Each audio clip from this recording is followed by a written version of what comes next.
We're going to have a number of local veterans, 5 veterans, most of whom are actually living here from this area, who are going to be sharing their stories about their own experiences while serving in the military.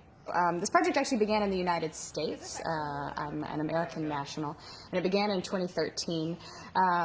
And it's been going every year since then. It's been performed with different veterans from the United States and the UK. And now this will be the second time we're doing it here in Portsmouth.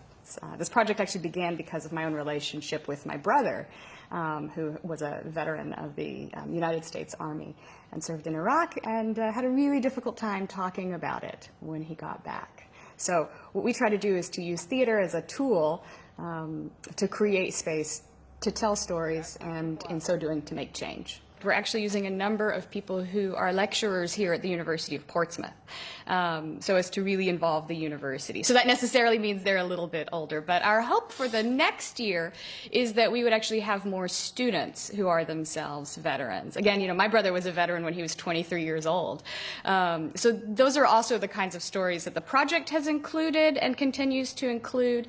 And so we would really hope that anybody who sees this, who is themselves a veteran, would get in touch with us for one of our future performances. Because I'm a veteran in my own right, having served as a chaplain in the Royal Air Force, so I have a real passion for not just military people but during their service, but for those ex-service personnel when they leave the forces and can sometimes find themselves isolated or in difficult situations. From the last event that we did, one that resonates with me, an image was shown on the screen and one of the participants was asked to describe it, and it was a baby premature unit in a hospital in Bosnia, and all the premature baby units, all the incubators were empty, and the reason for the photo was that they had been booby-trapped with explosives. And so he, as a medic, was trying to care for people in that kind of environment. So that's the kind of experience that really shapes people, and it's hard often to talk to civilians about, but in this format, bringing a group of veterans together, it's really easy for them to discuss amongst themselves whilst an audience looks on and sees and hears things that perhaps they normally wouldn't hear or see. The overt displays of recognition are much more obvious in the United States. People are much more comfortable, it seems to me, in acknowledging the service of others and recognising it just in everyday conversation. But it's a recognition of something to do with an individual's service for his or her country, and I hope that the more we do this kind of project, the more society will understand the experience of veterans. I think there's a real deep respect for service, but I also think that